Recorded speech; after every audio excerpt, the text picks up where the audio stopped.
Pronto, agora está gravando. Então, gente, Mari, dizendo que ela está, eu ia dizendo, né? Ela está diretamente de Nova York. É uma amiga querida que quando vem aqui no Brasil a gente se encontra, a gente conversa, temos muitas coisas em comum, e uma delas é o estudo da psicanálise. É uma psicanalista que eu admiro muito. Se vocês acompanharem ela nas redes, vocês vão ver que ela faz esse trabalho de divulgação do trabalho dela, do que ela escreve, do que ela vive, né, o que eu acho muito interessante. Fez um trabalho muito bacana há pouco tempo, que foi o Psicanálise Afora, né, Mari?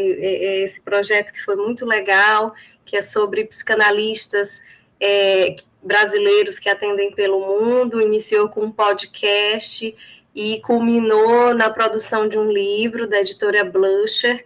Mas isso eu estou falando de cabeça, eu vou ler aqui o que para apresentar ela para vocês. Ela é formada em psicologia desde 2010 e fez formação em psicanálise no corpo freudiano. Ela tem especialização em psicopatologia e saúde pública pela Universidade de São Paulo, fez mestrado no Departamento de Psicologia do Desenvolvimento na Universidade de São Paulo, com foco em atendimento na primeira infância até os 3 anos de idade. Trabalhou como acompanhante terapêutica e em consultório particular no Brasil e na cidade de São Paulo, de 2011 a 2017. Também atendeu no SUS, no Hospital das Clínicas de São Paulo.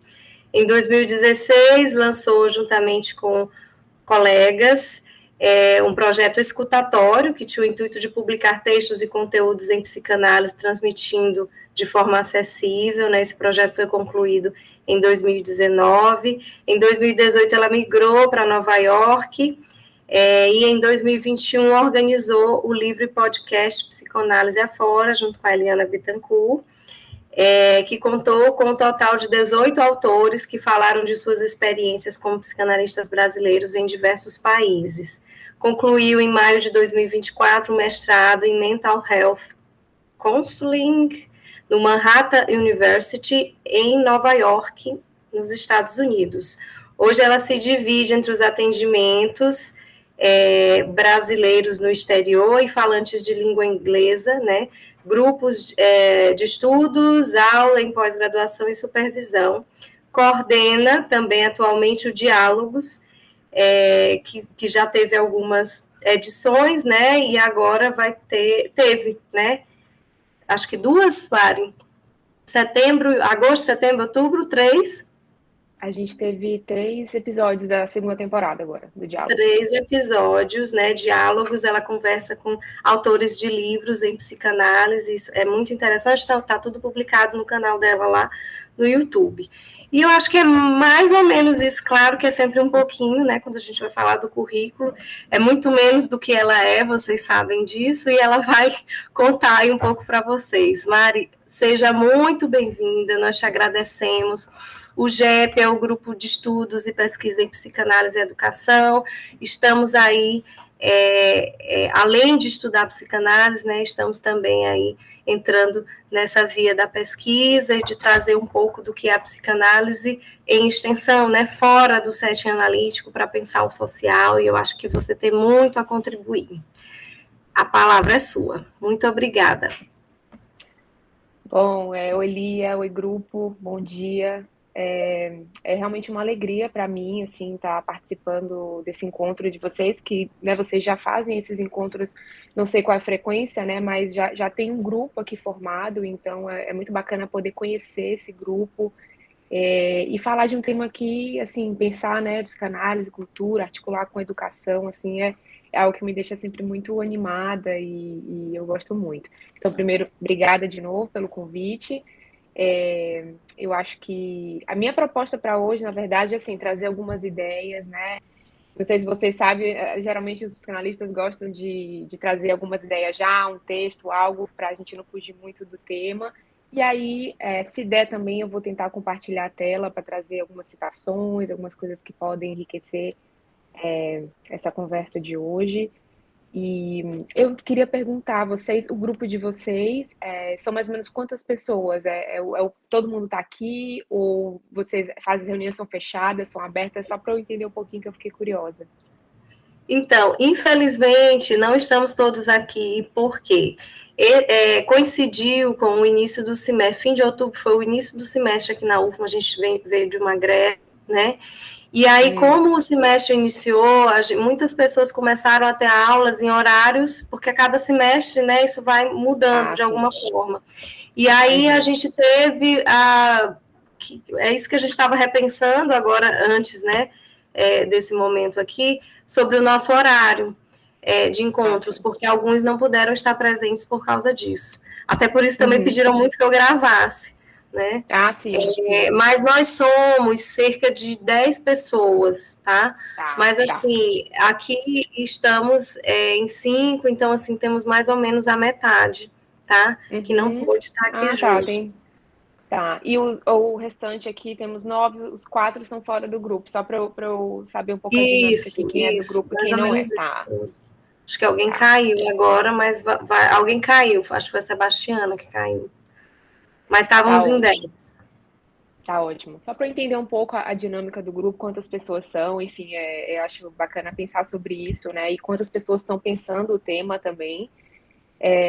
Bom, gente, então vou começar a trazer algumas ideias. A Lia, ela fez um único pedido para mim, que era para não trazer assim um conteúdo muito que a gente chama, né, lacanês ou muito que, né, traga autores assim conceitos, né, muito densos, né? Porque de fato a gente tem um grupo aqui bem diverso, né? Pessoas que estão implicados de forma diferente com a psicanálise, né? Percursos diferentes. Então, vou trazer mesmo as ideias mais introdutórias, tá?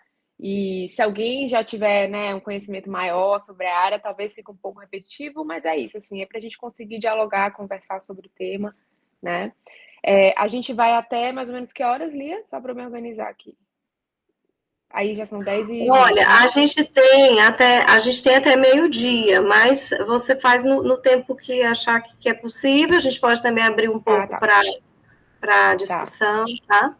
Tá. Eu quero ter esse espaço também de troca com vocês, então tá. Bom, então podemos começar. Eu vou trazer algumas ideias aqui, vou tentar compartilhar a tela daqui a pouco também, vamos ver como vai ser isso. Bom, gente, então o tema hoje, né, que eu conversei com a Lia para a gente trazer é justamente essa articulação, né, sujeito, cultura, né, na psicanálise e os atravessamentos disso na educação, né? Assim, é um tema muito amplo, como vocês já podem ver, né? Dá para fazer um curso de vários encontros para falar disso. Mas a gente vai, a ideia então é poder trazer elementos sobre sujeito, o que é o sujeito para a psicanálise, que eu acho que isso é importante ter em mente. Qual é essa relação do sujeito com a cultura? Como que a gente pode pensar essa relação, né? Quais são os impasses? O que o Freud, né, propõe pensar dessa relação? O que até vou trazer poucos elementos do Lacan, que é um outro autor que eu não sei se vocês estão familiarizados, mas que eu trabalho bastante assim se tratando de psicanálise clínica também. E por fim, a gente trago algumas ideias sobre esses atravessamentos na educação, que eu acho que talvez seja aqui o nosso campo em comum, né? Que talvez muitas pessoas estão pensando essa questão da educação. Então, tá. Em relação ao sujeito, né, para a psicanálise, a noção de sujeito, ela é complexa até mesmo para os próprios psicanalistas, né? Assim, não é algo que para a gente é tranquilo e a gente não cometa de vez em quando alguns equívocos aí, né, em relação a essa própria noção de sujeito. A gente vê até, né, como eu já disse, alguns colegas utilizando o termo de forma equivocada. E acontece, porque isso já mostra mesmo a complexidade que trabalhar com essa noção. Mas então a gente pode perguntar por que esse conceito ele é tão importante para a psicanálise, né? E uma das vias para a gente pensar isso é porque, de fato, ele é um dos pilares aí, né? Que vai marcar uma diferença importante em relação a outros saberes, né? Vai marcar uma diferença em relação a uma leitura de subjetividade, por exemplo. Então, se a gente pega a psicologia, se a gente pega até as abordagens da psicologia, né, que vão pensar essa questão do psiquismo, da subjetividade, essa noção de sujeito vai marcar aí a diferença da psicanálise para outras áreas. E quando a gente fala sujeito, é interessante ter sempre em mente uma proximidade, né, uma intimidade aí com o inconsciente. Então vocês vão ver sujeito do inconsciente, duas palavras muito próximas, né, duas ideias que estão interligadas aí de forma muito íntima. E que marcam aí essa noção para a própria psicanálise, de entender a subjetividade. E aí, eu queria começar ao contrário, assim, antes da gente pensar o que que é o sujeito, eu queria começar da gente pensar o que que não é o sujeito. A gente pensando, bom, isso não é, e aí para a gente entrar um pouco nessa noção do que é, então, para a psicanálise. E aí eu vou tentar compartilhar a tela aqui com uma tabelinha que eu gosto muito, de um autor que é o Alfredo. Deixa eu ver se eu consigo compartilhar aqui com vocês.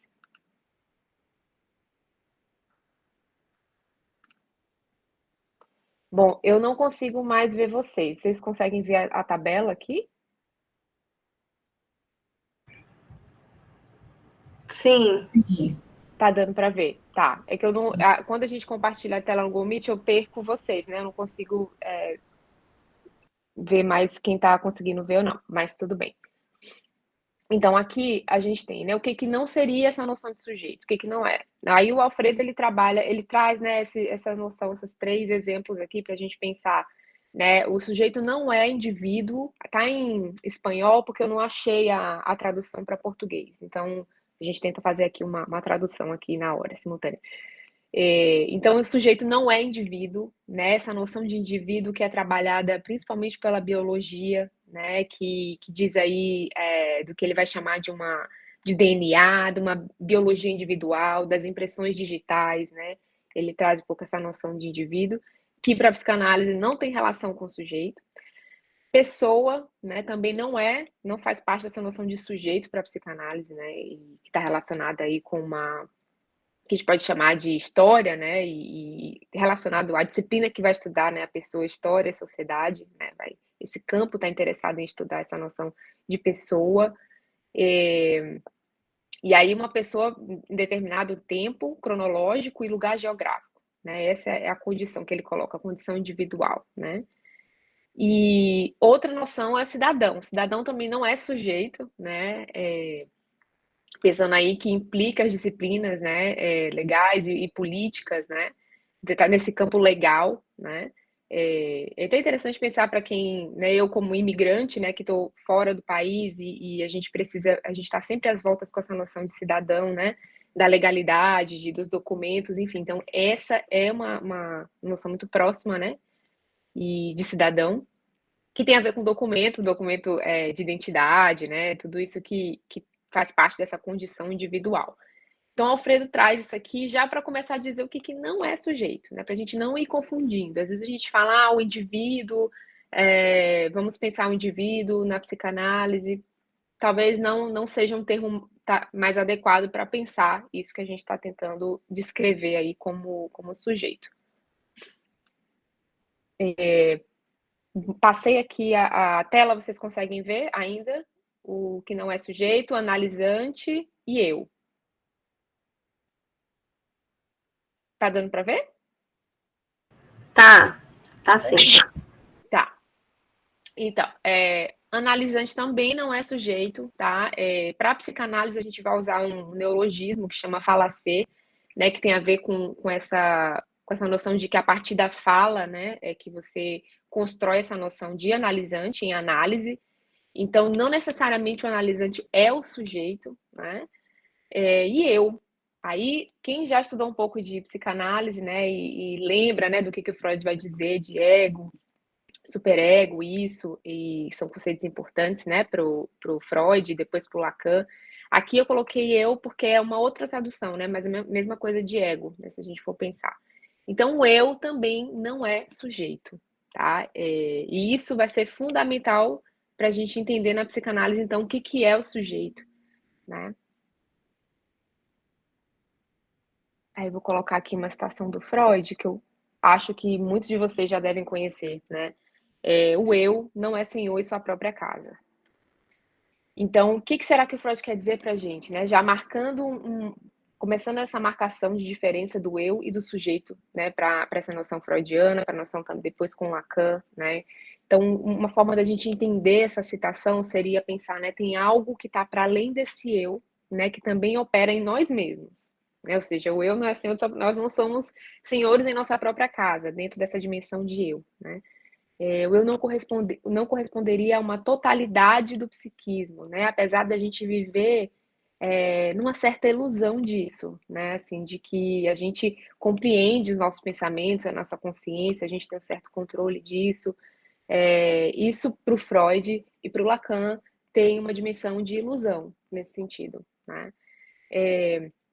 Eu consigo dizer de mim, né? Mas há sempre algo que escapa nessa lista de descrição. Então, o eu é isso, né? Assim, quando eu vou me descrever, eu vou dizer, Mariana é o que a Lia fez agora há pouco, né? Foi uma descrição de atividades, né? De formação. Tudo bem, isso tudo pode ser parte, né? Do que eu considero ali como eu, nesse sentido, mas até ela mesma disse, né, isso não se esgota, né? Tem algo que fica de fora disso, dessa descrição. Tem algo para além disso. E é isso que a psicanálise se interessa. São essas coisas que ficam de fora do que o eu consegue dizer sobre si mesmo. Então a gente vai entendendo um pouco como é importante, né? Isso que vai ficando de fora. O indivíduo fala de seu eu na análise, né? Alguém que chega na análise, mas a partir da escuta de um analista que devolve sua fala de forma invertida, é possível dar voz a esse outro que nos habita, né? Tem uma dimensão de estrangeiro em nós mesmos, né? A gente tem exemplos disso o tempo todo, né? Por exemplo, o que seria esse estrangeiro em nós mesmos? Quando a gente faz coisas que a gente mesmo às vezes não concorda, né? A gente não gosta ou às vezes machucam. Tem coisas que a gente, puxa, eu fiz aquilo de novo, né? Por que será que eu fiz isso? Tem algo que não condiz. E aí tem uma dimensão da contradição dentro da noção de sujeito, né? Se a gente for pensar nessa via. Bom, e aí continuando, né? Porém, disso que não sabemos, a gente tem algumas pistas através das produções do inconsciente, né? Quem leu Freud sabe, né, do que ele vai dizer dessas produções. Por exemplo, os sonhos, os lapsos, os sintomas, né? Tudo isso que insiste, que aparece, né? Que de alguma forma se faz presente. O sintoma é interessante, né? Porque ele é isso que vem como uma resposta a uma pergunta que eu mesma desconheço, né? Então, na psicanálise, a gente diz que não se busca, eu gosto desse termo também, né? A gente, na psicanálise, não se busca o autoconhecimento. A gente busca um certo desconhecimento de si, né?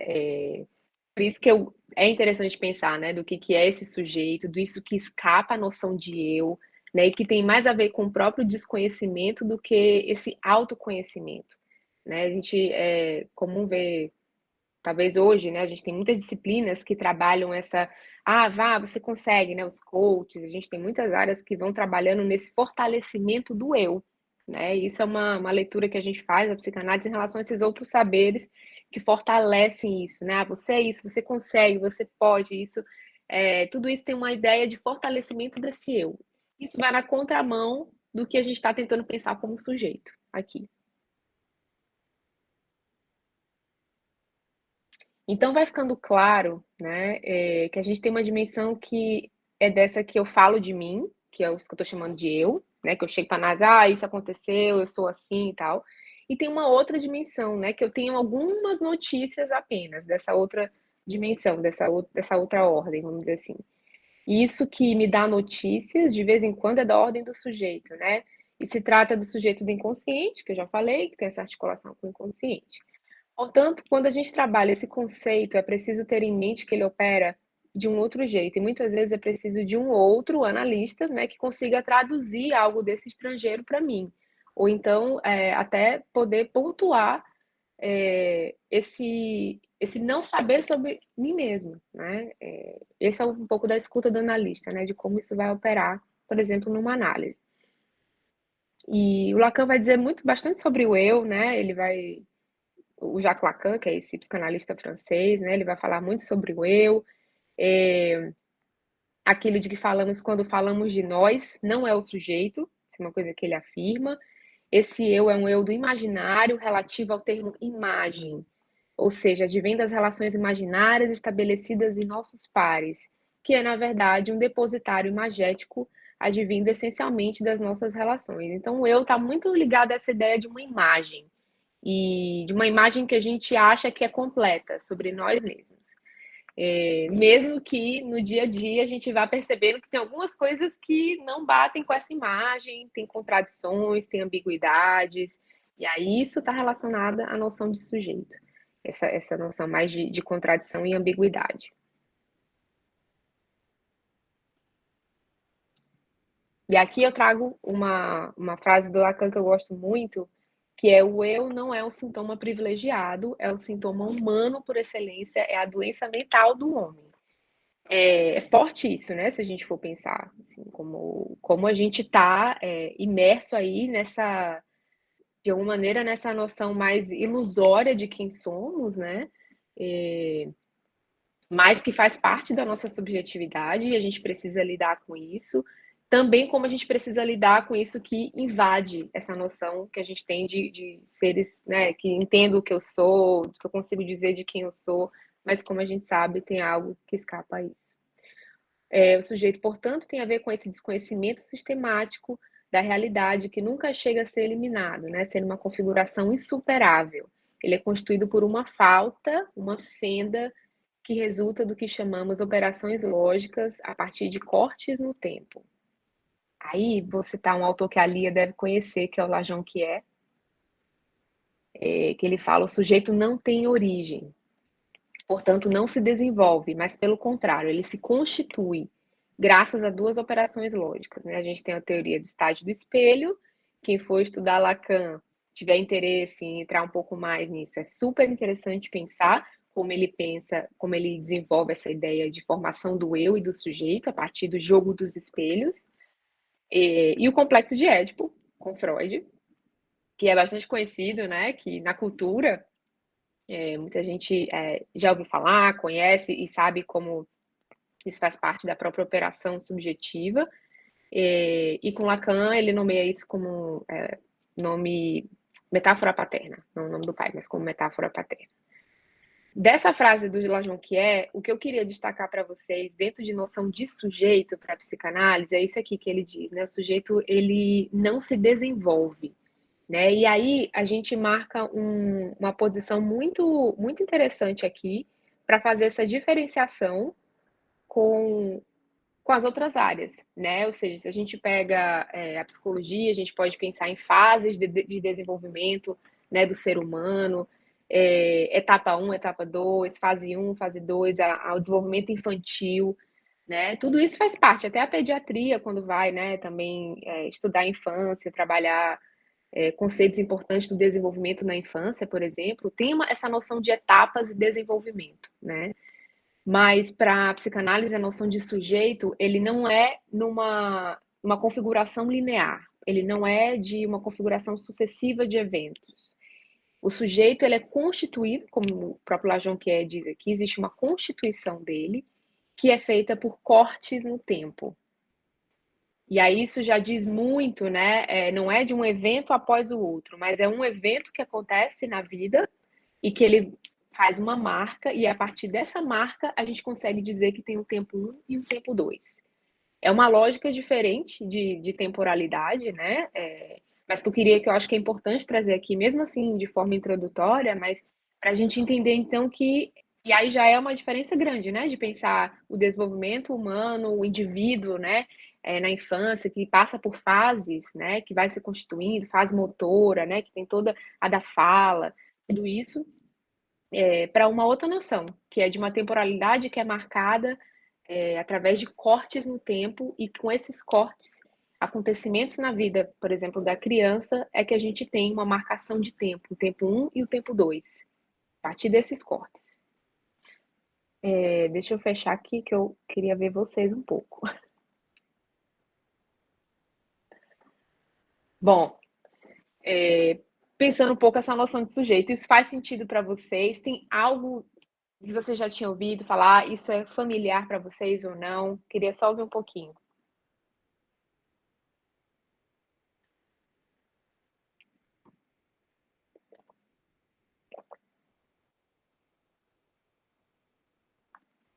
Algo disso é familiar ou tudo é Mari, estranho e nunca ouviram falar?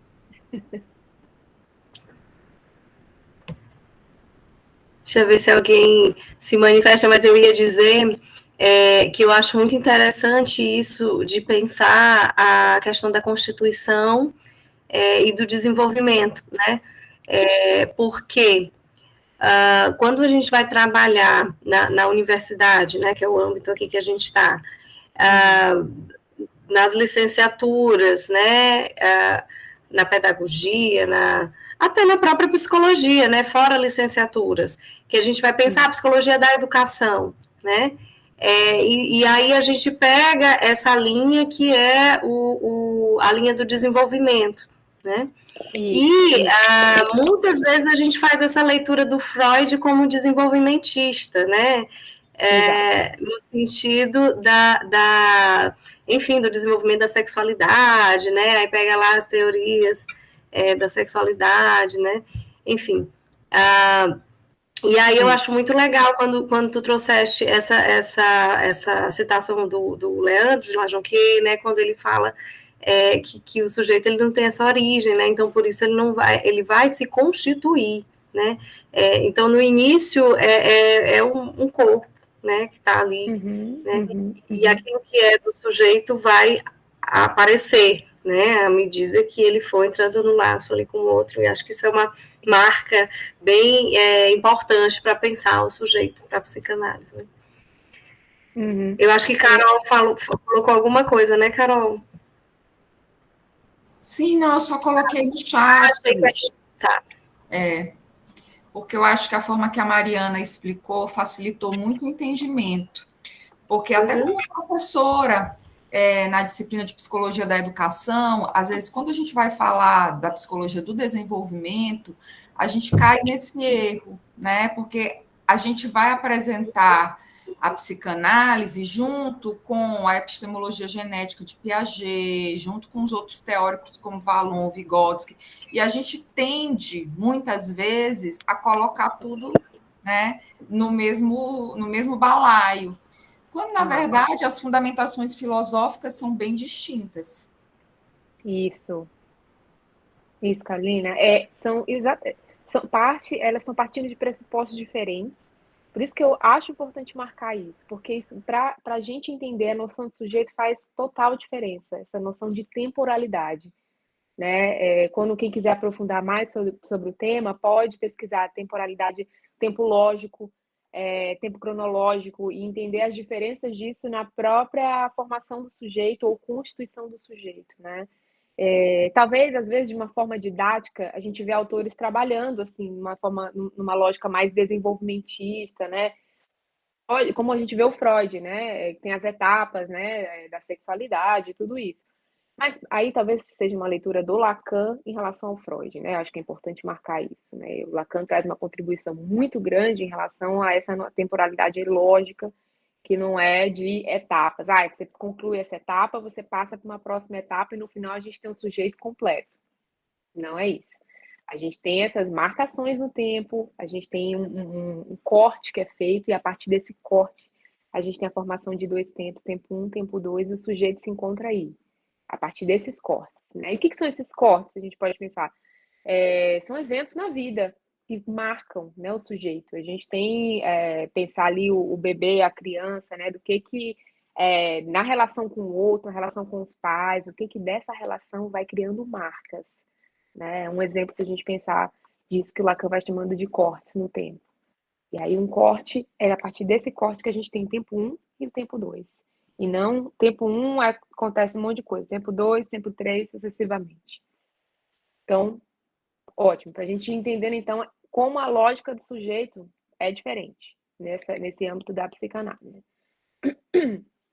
E aí, então, falamos do que não é sujeito, falamos agora dessa noção de desconhecimento de si, que o sujeito não é eu, né? O sujeito tem algo ali que é de uma ordem, né? Desse lugar que escapa, disso que é evanescente, né? Que surge também na análise até. Agora a gente vai pensar, então, nessa articulação com a cultura, né? O que a gente pode pensar disso? O Freud, né, ele propôs a gente pensar a psicanálise em duas grandes vertentes, assim, não sei nem se eu poderia chamar de vertentes, mas duas vias importantes, que é a psicanálise em intenção, que é tudo que está circunscrito ali no campo da clínica, né? A pesquisa dentro do campo da clínica, e a psicanálise em extensão, que até a Lia comentou agora há pouco, né? Que é isso das pesquisas que envolvem o campo social, disso que está para além da clínica, né? Disso que a gente vê ali das relações, os estudos sobre sociedade, cultura, né? Tudo isso. Então a gente pode pensar assim, nessas duas grandes vertentes, apesar de que elas são muito interligadas. Se a gente pensar na noção de sujeito, cultura, sociedade, está tudo muito interligado. A gente vai ver já já por quê. Para a psicanálise, o sujeito e a cultura estão interligados de uma forma muito íntima, muito íntima. Nós sabemos que a cultura é objeto de estudos de diversas áreas, né? A gente tem a sociologia, a própria psicologia, que estuda os grupos também, os fenômenos sociais, a gente tem a antropologia. Então, muitas áreas, disciplinas, elas se dedicam a pensar a cultura, né? Em geral, se adota a acepção antropológica, que parte da ideia de conjuntos de padrões, comportamento, crenças, conhecimentos, né, costumes, o sotaque, né, tudo isso faz parte dessa noção talvez mais antropológica, vamos dizer assim. O que é diferente, por exemplo, de um grupo social. Eu acho que poucas disciplinas, né, conseguem navegar tão bem na cultura com a psicanálise. Ela está intricada na cultura atual, que já podemos imaginar. A gente vê, na verdade, os jargões da psicanálise, né, na própria cultura, as pessoas falando, às vezes, né, enfim, quem não é da área fala, isso aí, recalque, a gente vê ato falho, inconsciente, a gente vê pessoas que não são da área falando os jargões, né, da própria área, assim. Então, isso é um indicativo para a gente do quanto que ela está inserida na cultura, né?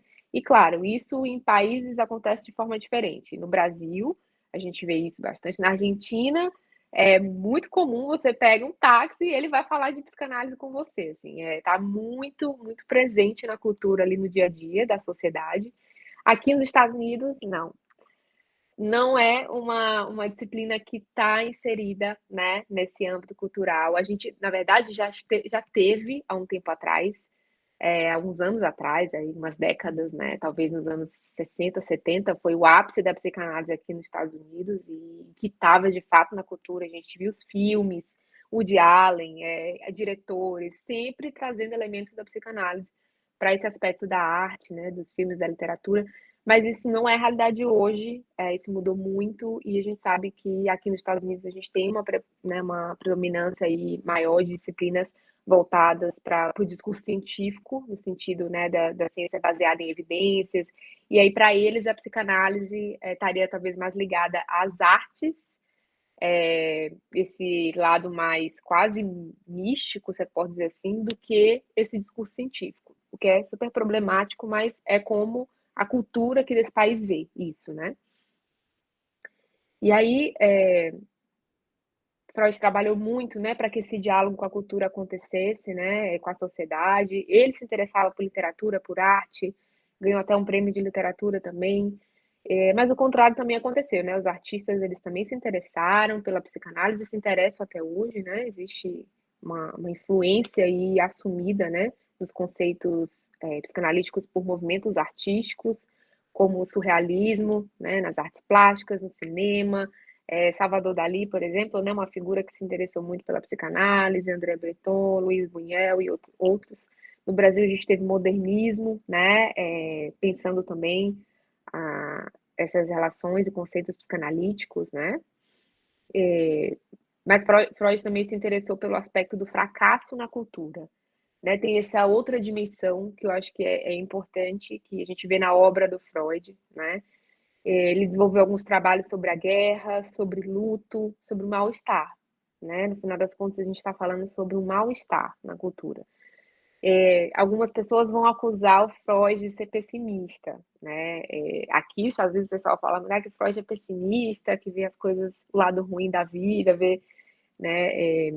Embora a minha posição, de fato, talvez tenha algum nível de pessimismo nisso, mas talvez por conta dessa postura dele foi possível construir uma obra que pensasse os impasses, as ambiguidades, as contradições, tudo isso da sociedade e do indivíduo, né? Ele estava interessado justamente nisso, assim, e não no outro lado ali do que era muito bom de pensar a arte, mas ele também ficava, puxa, mas por que a guerra? Né? Por que esse mal-estar que aparece na cultura? Como é que a gente pode pensar isso? Né?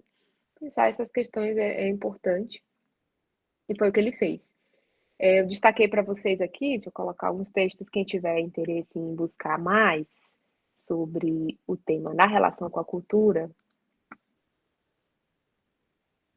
A gente tem aqui alguns textos do Freud, tem outros, tá? A gente não se resume a isso, mas talvez os principais, se alguém lembrar de algum outro texto quiser também adicionar.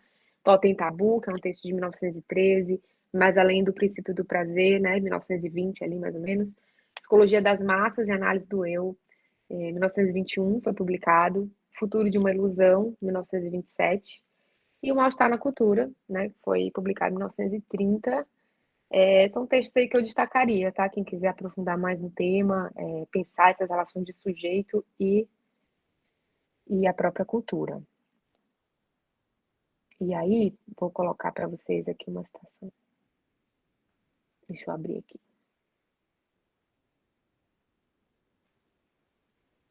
Acho que eu coloquei do mal-estar na civilização. Porque tem uma questão de tradução, né? Alguns falam mal-estar na cultura e também teve uma tradução, se eu não me engano, a primeira foi mal-estar na civilização, para o português. E aí eu trago uma citação do próprio Freud, né? Para pensar, o termo cultura designa a soma das produções e instituições que distanciam nossa vida das de nossos antecessores animais e que servem a dois fins: proteger o homem contra a natureza e regular as ações dos homens entre si. Então, né, um dos pilares do mal-estar na cultura diz sobre essa luta, né, do homem, que a gente pode dizer assim, isso vocês vão encontrar no texto dele também, que é uma luta que acontece do início ao fim na vida do homem, né, que é entre as satisfações pulsionais versus as exigências civilizatórias, né? Isso é uma luta que acontece a vida toda e que diz, inclusive, do movimento da vida. Se a gente tenta findar essa luta, a gente finda esse movimento da própria vida, né, de alguma forma. Então, para estar na cultura, na civilização, é preciso abdicar de algo, perder algum nível de satisfação para que se possa fazer parte da sociedade. Isso que perdemos, que fica de fora, ele não deixa de retornar na cultura, né? Então, isso que fica de fora, ele sempre de alguma forma volta, né? Se é um sujeito, a gente pode pensar assim, a gente tem os sintomas, os sonhos, né? Os lapsos. Na cultura, tem algo que volta também, né? Se a gente for pensar, talvez o que aparece de sintoma na cultura? Tem muita coisa para a gente pensar aí. Depois a gente pode até entrar nesse aspecto. Sintomas contemporâneos, né? Das culturas, da sociedade, enfim. A cultura se apresenta, então, como uma expressão de um desejo que é ambivalente em sua origem e, portanto, ela é simultaneamente única possibilidade de realização deste desejo e interdição do mesmo em sua necessidade de completude. Assim, a cultura se constitui como uma necessidade humana, como instituições humanas que necessitam ser defendidas de seus criadores que dela necessitam. Essa relação parece ser uma contradição não apenas da cultura, mas no limite do próprio desejo que se funda nessa possibilidade da cultura, na medida em que sua inexistência implicaria no desaparecimento do próprio desejo. Por outro lado, a cultura é a expressão da interdição à sua realização completa, o que deixa como reminiscências desse processo um desejo interditado, que se está negado, não deixou de existir. Isso instaura uma relação permanente contraditória no âmbito da cultura, tendo em vista que esta, enquanto manifestação humana, é representação de um desejo humano, e também limitação deste enquanto tal. Afinal, ainda que o desejo seja duplo, uma parte dele permaneceu obstacularizado, isso estou falando certo, pela cultura, como única possibilidade de existência desse mesmo desejo. Esse aqui é um artigo que depois eu posso compartilhar com vocês, Soares e Rezende, eu citei aqui o parágrafo deles, que eu acho interessante, e ainda nessa linha eles falam, né, nessa recíproca e paradoxal constituição entre sujeito e cultura, entre a objetividade e a subjetividade, entre o mundo material e o mundo espiritual, Freud aponta um elemento decisivo que até então parecia obscurecido como elemento fundante da cultura. Esse elemento é a repressão que criva a possibilidade da cultura e faz com que a ontogênese apareça subordinada à filogênese e, portanto, subordinada à história da espécie, da cultura, do processo civilizatório. Bom, deixa eu ver desse aqui, da cultura é isso. Eu acho que isso é importante para a gente ir pensando. Deixa eu voltar aqui para vocês. Tá. A partir dessa noção do Freud, né, de algo que surge na cultura, de algo que diz de uma ambivalência, de que ao mesmo tempo a cultura ela é a expressão do desejo do homem, do sujeito, ela também diz algo de uma interdição, né? E por isso a gente vê esses sintomas contemporâneos, a gente vê talvez a gente possa pensar as guerras que acontecem hoje em determinadas sociedades, a gente pode pensar sintomas desde até uma cultura super medicalizada, né? Aqui, por exemplo, aí eu falo, né, de novo daqui, que é a minha experiência atual hoje, né? Como as medicações entram no discurso, entram na cultura e fazem parte ali do entendimento de subjetividade, né? Fica muito entrelaçado isso. Eu entendo isso também como sintoma contemporâneo, né? Assim, de resolver os problemas e os impasses da vida apenas a partir dessa lógica medicalizante. É um exemplo também para a gente pensar do que isso aparece na cultura, como isso aparece, né? Isso aí faz sentido para vocês? Como é que isso bate para vocês, assim, essa noção de pensar esse mal-estar na cultura numa relação com o sujeito, né? Isso diz algo do sujeito também.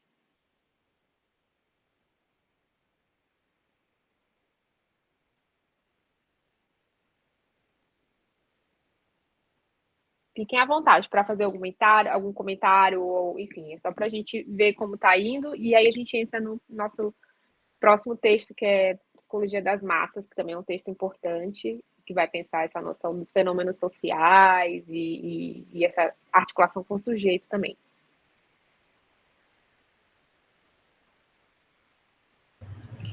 Mari, essa coisa da cultura como expressão, né, do desejo, mas isso também que é não todo, né? Então algo fica naquilo que a cultura segura, né? Quando a gente vai pensar em educação, não tem como não pensar na cultura, né? Ainda mais pelo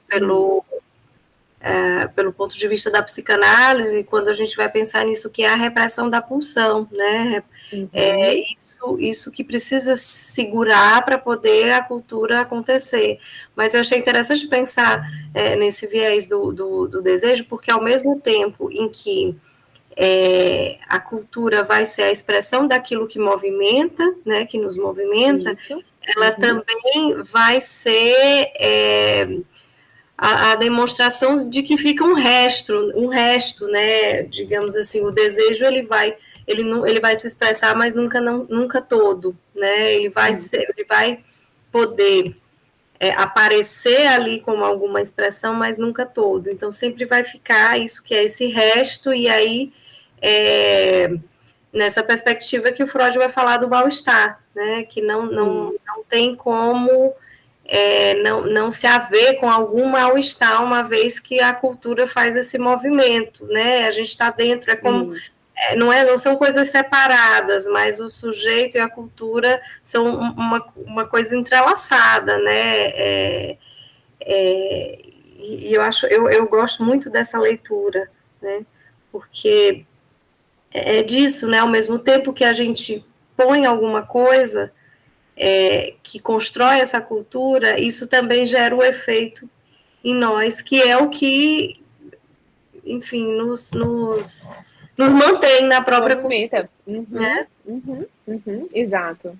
Essa noção dessa ambiguidade, disso que ao mesmo tempo precisa ser... como é que o Freud fala, né? Tem uma repressão, ou tem algo que faz parte da entrada do sujeito na sociedade. A gente precisa abrir mão de algo, desse nível das pulsões, para que a gente possa estar no laço. Senão seríamos, né, de uma ordem animalesca, no sentido de fazer, né, sem abrir mão de nada, né, dos próprios desejos e das pulsões. Para estar na cultura, para estar no laço, tem algo que se perde. E isso é estruturalmente humano. Isso é o que a gente vai entendendo como do que é do humano como ser de linguagem. Aí já é uma perspectiva lacaniana, né? O humano ali como um ser de linguagem. A gente, para adentrar o campo da linguagem ou da cultura, que a gente pode chamar assim também, existe algo que fica de fora, uma perda, mas que é justamente porque algo se perde é que tem esse movimento da vida, né? Senão seríamos ali completos e, bom, você nem pensar nessa possibilidade de não abrir mão de algo para estar na linguagem, né? Para estar em sociedade. Sim, animalescos mesmo, né? Talvez, assim, no sentido de sem organização cultural, né? Os animais não têm uma organização cultural, eles podem se comunicar, eles podem ter ali um saber fazer com a vida, né? Mas não uma organização que seja da ordem da cultura, exatamente porque não tem a linguagem nos moldes como a nossa linguagem, né? Se coloca. E aí eu marco algo importante, que quem for ler as obras vai ver uma questão de tradução, que é super problemático, né? De traduzir pulsão por instinto, né? Quando a gente está trabalhando noção de sujeito em psicanálise ou o próprio ser de linguagem, a gente não trabalha na dimensão de instinto, né? A gente trabalha numa dimensão de pulsão. O instinto talvez esteja mais atrelado a essa ideia animalesca dos animais que, enfim, né, ficam nessa noção de imagem e não de sujeito, que eles têm algo deles que eles desconhecem de si mesmo, né? Isso não existe no campo animal. Esse desconhecimento que a gente, né, tem de nós mesmos, mas que retorna para a gente, né, de diferentes formas, isso é do ser de linguagem, né? Isso é do ser das pulsões também, né? Ou seja, tem algo que a gente precisa abrir mão das pulsões para poder entrar nesse campo aí da linguagem, da cultura também. E aí, para fechar essa parte, né, do mal-estar, tem uma outra citação que é do Castro, que eu vou ler aqui para vocês, que eu acho interessante, que ele faz justamente essa articulação, né? Então, do mesmo modo, o mal-estar na cultura é correlato ao mal-estar subjetivo, né? Nos abrindo, assim, a perspectiva para se pensar o sintoma, tanto como produção de um indivíduo, como de um grupo social, né? Ou seja, de um campo social também. O próprio Freud, quando estabelece que o prognóstico de um tratamento psicanalítico seja mais favorável quando um toque, portanto, uma implicação subjetiva é acrescentada ao sintoma, não deixou de considerar o sintoma em sua dupla face. O que ele traz de típico, que é trazido, né, desse campo cultural, da linguagem, e o que a ele é acrescentado como atípico, ou seja, as contingências e o modo de extração do objeto A. Aqui é um termo muito lacaniano, que a gente não precisa entrar nisso hoje, mas quando a gente fala essa extração do objeto A, é justamente isso que fica de fora, que escapa ao campo linguageiro, escapa a esse campo simbólico da linguagem. Ia falar alguma coisa? Ou, não sei se eu te interrompi, Lia. Não, ok. Eu acho ótimo. Eu lembrei de uma coisa, já que tu me deixa aí a palavra de novo, mas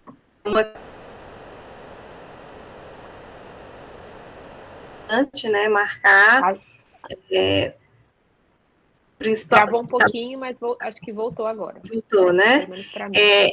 Então, é importante marcar essa coisa da pulsão e do instinto, né, da tradução, principalmente para quem está começando a fazer a leitura de psicanálise, enfim, a gente acaba tendo acesso a várias traduções, mas eu sempre gosto de falar para os meus alunos desse instinto como sendo um saber fazer com a vida, né, e aí eu faço uma comparação, por exemplo, um cachorrinho ou um cavalinho, você tira ele do seio dos mesmos, né, dos semelhantes, né, da mesma espécie, e ele não vai deixar de ser um cachorro, ainda que você tire ele desde sempre do lado de outros da mesma espécie, e você crie enquanto humano, ele não vai ter características humanas, né? Já um humano, se ele for retirado do seio dos semelhantes, ele não vai se constituir enquanto humano, né, enquanto um sujeito. Então, tem isso que é dessa dimensão da subjetividade que só se constrói dentro desse contexto de linguagem, né, e que é o contexto da cultura. Né? E por isso o Freud vai fazer essa diferenciação, né, entre instinto e pulsão, né, essa tradução do termo tribe, que fica aí, né, meio complexa quando fazem a tradução do alemão para o inglês, do inglês para o português, e acabam colocando o instinto, né, mas a gente hoje já marca bem essa diferença, né, porque não faz sentido. E isso não é por acaso, tá? Não vamos ser ingênuos aqui de pensar que foi um erro de tradução para o instinto. Não. A nossa leitura do Freud, foi feita a tradução do alemão para o inglês, do inglês para o português, né? As primeiras obras. Então, a gente, né, leitores em português, a gente estava lendo uma tradução que veio do inglês.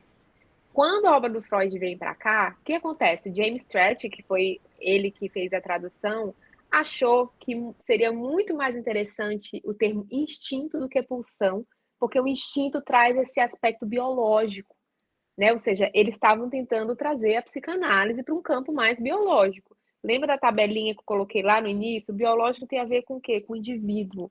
Não tem a ver com a noção de sujeito que a gente está trabalhando. Mas, na época, o Stretch achou que, bom, se eu usar esse termo instinto, eu vou estar aproximando a psicanálise de uma disciplina mais no campo biológico. E isso seria, né, mais interessante, na época, para a psicanálise, aproximá-la mais desse campo biológico e tirar mais essa noção de pulsão, que eram termos que as pessoas não entendiam muito bem na época. Ficava meio místico, assim, né? Então, nada é por acaso, gente, assim, nesse sentido, né, de traduções. E aí é isso, assim, já diz muito de uma leitura da cultura, né, do que é essa noção de sujeito próxima de um biológico, né, de uma noção biológica, como foi traduzido por instinto. Mas, enfim, depois a gente conseguiu, né, ter acesso ao texto em alemão e temos outras traduções, outras possibilidades hoje, o que é ótimo. E aí, falando, né, dando continuidade, então, dessa noção de sujeito, cultura, né, do quanto que isso está entrelaçado, né, assim, do que eu acabei de falar também, né, disso que aparece na cultura, de sintoma, diz algo de sintoma também do sujeito, né, tem esse entrelaçamento. Vou compartilhar aqui mais uma ideia para vocês, e aí já tem a ver, é uma ideia que vem principalmente do texto do Psicologia das Massas e Análise do Eu, que é um outro texto super importante para pensar fenômenos sociais, né? É um texto de 1921, Freud faz uma análise desses fenômenos de grupo, né, e suas relações com o eu.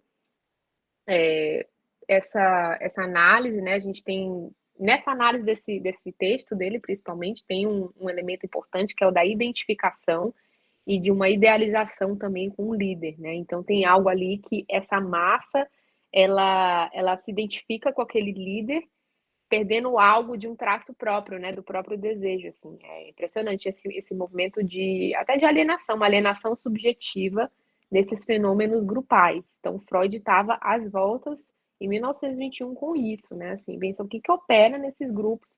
Tem algo que perde desse traço do desejo, né, do sujeito, para que ele se aliene ali a uma identificação com aquele líder, né, no processo grupal ali, né, formando uma massa. Por isso que é diferente pensar, né, grupos, massa, vamos dizer assim, de pensar sociedade, né, com toda a diversidade presente numa sociedade e o que configura um grupo ali, uma massa, né, identificado, por exemplo, a um líder, né? Isso é tão atual, né? Pensar as políticas, pensar como que isso vai aparecendo, né? Aí deixa eu compartilhar aqui com vocês.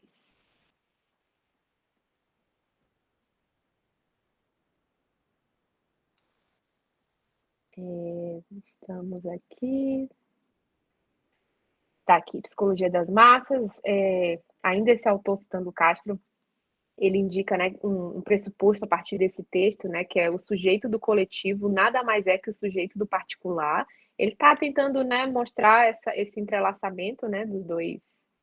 Mari, eu não sei se é para mim, mas tá escuro, tá só uma tela preta. Quer tentar de novo compartilhar, fechar e compartilhar de novo? Ah, tá, peraí.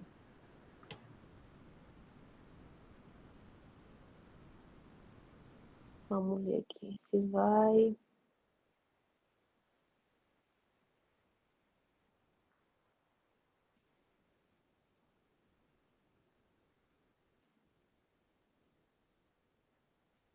Entrou agora? Apareceu alguma coisa?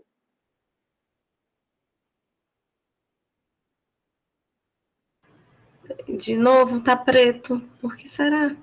Nossa, vamos ver.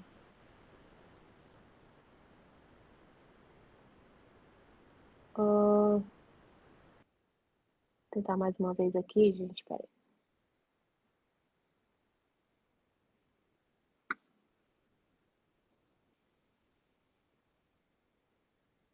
Aparece algo?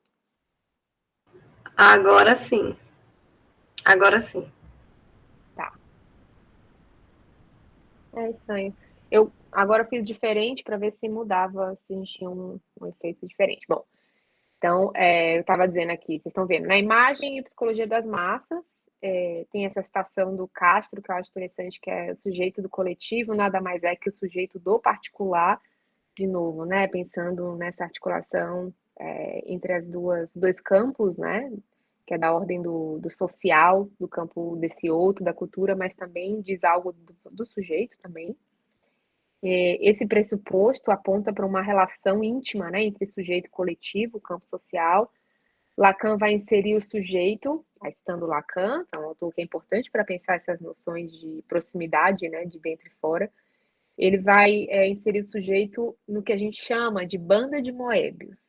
Não sei se já ouviram falar, vou mostrar para vocês daqui a pouco.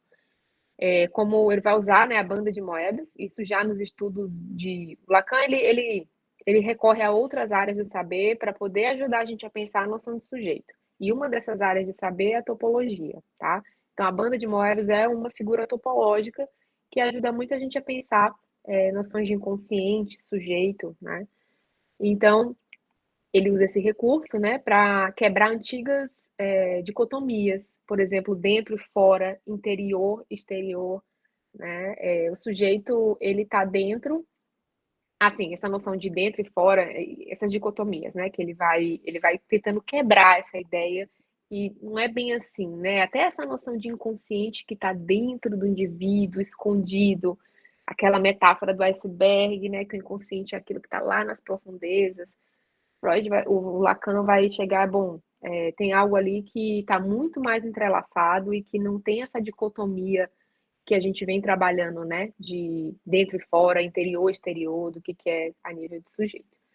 Então, para ele, né, tem uma continuidade entre o sujeito e esse campo outro aí, né, que a gente fala da cultura, da linguagem, e que ele nomeia, uma outra forma de nomear esse campo que a gente está falando, que parece que é exterior, mas que está muito entrelaçado com o sujeito, é o campo do grande outro, tá? É um termo que quem for depois ler Lacan vai ver, ele usa durante toda a obra dele, grande outro.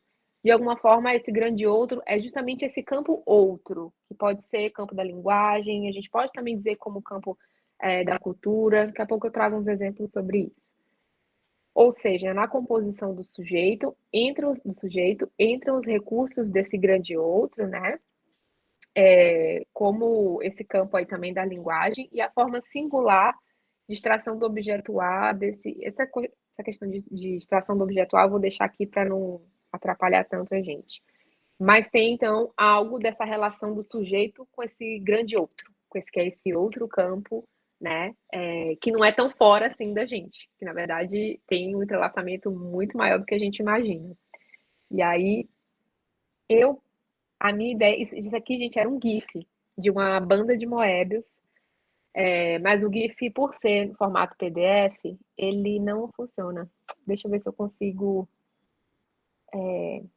colocar o GIF aqui, só para vocês terem uma ideia do que eu estou falando. Vocês conhecem a banda de Moebius, já viram? Porque de repente todo mundo já viu, mas senão eu posso mostrar o GIFzinho de como é essa topologia. Eu acho que é interessante mostrar, Mari. Tá. Alguém já ouviu? Não conheço. Perfeito. Deixa eu colocar aqui. Então, eu vou abrir um formato aqui tela diferente para mostrar o GIF.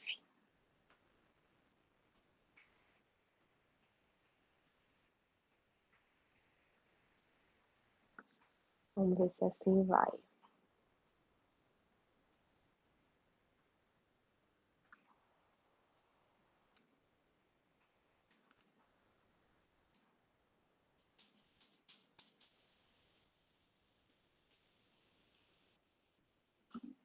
Tá aparecendo para vocês?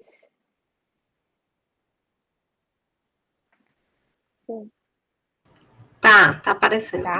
Tá. Então, aqui vocês podem ver, né, a banda de Moebius, ela é essa fita, né, que depois, eu até tinha pensado em fazer com vocês, mas acho que não vai ter tempo. Não quero também me estender muito, mas vocês podem ver que o bonequinho, ele anda, ora ele tá andando por dentro, de repente ele sai por fora. Ó, se vocês acompanharem o movimento, ó, tá passando aqui por dentro, depois de repente ele vai aparecer do lado de fora.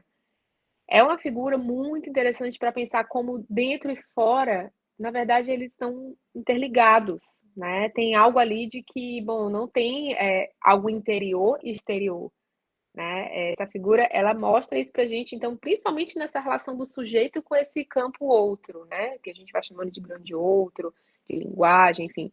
É uma noção interessante porque quebra o que a gente tem de ideia, muitas vezes, de inconsciente, do que está dentro, né, que é separado do que está fora, vamos dizer assim. Até dentro de uma noção de indivíduo, né, até de outras noções que não são noção de sujeito. Então, a figura, se vocês acompanham o bonequinho, é isso. Ele vai caminhando por dentro, de repente ele sai por fora. Então, se vocês pesquisarem sobre a figura, vocês vão ver que é uma topologia que justamente quebra essa dicotomia dentro e fora, né? Então, o GIF, ele ajuda a gente a pensar um pouco sobre isso. Deixa eu voltar aqui.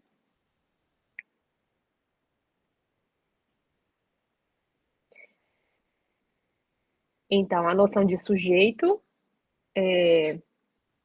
ela só pode ser entendida, né, numa relação com esse campo do grande outro, vamos dizer assim. O sujeito nasce numa relação com esse outro, que pode estar representado, aí já entrando nessa constituição do sujeito, né? Se a gente pode dizer assim, numa constituição do sujeito que opera numa relação com o outro. Esse grande outro, que a gente está dizendo que pode ser a sociedade, pode ser a cultura, a linguagem, campo da linguagem, ele pode ser representado também nas relações desse sujeito, por exemplo, com quem cuida dessa criança na infância, por exemplo. Aí, cuidadores, pais, educadores, tem ali pessoas que podem representar, de alguma forma, nessa relação com o sujeito, esse campo do outro, né? Mas também pode significar algo muito mais amplo, como cultura. Aqui a gente vê eu trouxe essa noção de grande outro, porque eu acho que ela realmente é importante para a gente entender essa relação do sujeito com esse campo que a gente acha que é exterior, e que, na verdade, ele está uma relação muito íntima com a noção de sujeito. Então, o conceito de grande outro traz as marcas tanto da outra cena freudiana. O que a gente chama de outra cena freudiana? Que é a cena também inconsciente, né? Referente aos sonhos, quanto do estruturalismo antropológico de Lévi-Strauss e o linguístico, né, de Saussure, que são referências e saberes que o Lacan, né, utiliza para pensar o inconsciente também. É tido ainda como lugar da língua, né, esse campo do grande outro, que estruturalmente determina o sujeito, ou seja, aquilo que o sujeito traz de determinação simbólico-cultural, já inscrito ao modo de tesouro ou repertório de significantes. Só essa palavrinha significante que vem da linguística, tá? Por isso que a gente está usando aqui.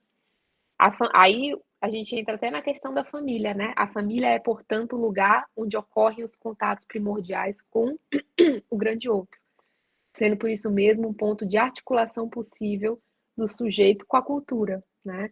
Por esse aspecto, a família pode ser um filão de investigação acerca das conexões da psicanálise com a cultura. O Lacan, ele tem até alguns textos que ele pensa a questão da família, Mas é justamente para trazer esse campo, né, do que aparece desse grande outro e do quão importante é para a própria constituição do sujeito, essas primeiras relações ali. Isso a gente vai ver no campo da educação daqui a pouco também.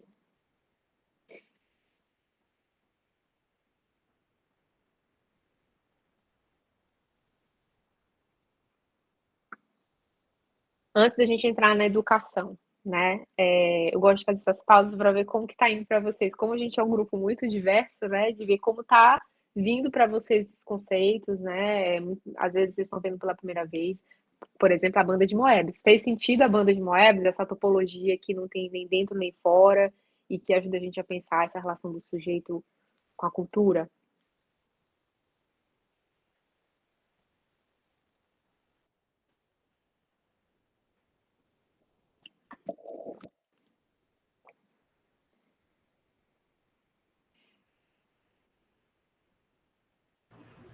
Gente, vocês estão tão calados, não querem se manifestar? Tem problema, a gente segue, mas fiquem à vontade, porque é isso, assim, é uma conversa para ver como que tá vindo para vocês isso, né? Até da figura, trazer uma figura topológica, né? Às vezes deixa um pouco confuso, mas é isso, né? Trazer essa noção de que dentro e fora não estão tão separados assim, né? Pensando na noção de sujeito para a psicanálise. Isso, deixa eu fazer uma pergunta aqui. Isso aí tem relação, por exemplo, com essa questão de quando na filosofia a gente tem aquele movimento do René Descartes, né? Que vê essa dicotomia, né? Beleza. Mas aí depois vê aquela superação, que é justamente filosoficamente falando, entende o ser humano como um todo também, né? Que realmente não existe essa questão de mente e corpo separada e tal. E esses autores que tu vem citando, eles são autores que justamente contrapõem essa questão cartesiana. Então, isso tem uma relação? Eu estou lendo aqui que alguém falou aqui no chat, né? Itaceni, estou falando certo o nome? Tá. Itaceni, assim, tem todo um campo de estudo para pensar a noção de sujeito a partir do código cartesiano, tá?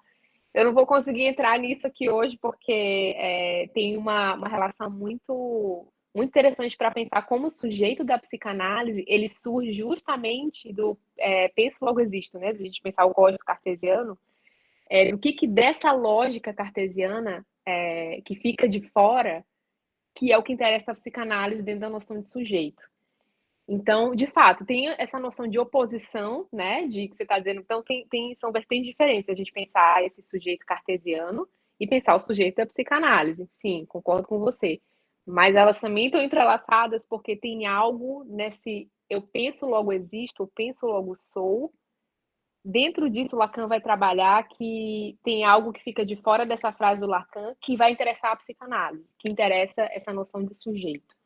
Tem algo que fica foracuído de fora. Então, elas são diferentes, mas a psicanálise só consegue pensar a noção de sujeito a partir da noção de sujeito cartesiano da ciência moderna. Então, isso é importante, tem em mente.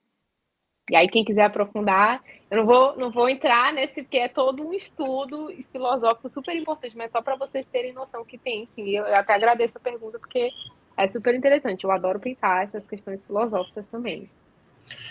Aquela frase que tu trouxeste no início, né, quando Freud diz que o sujeito não é senhor na sua própria casa, né, o Lacan pega essa noção para subverter o cogito, né, que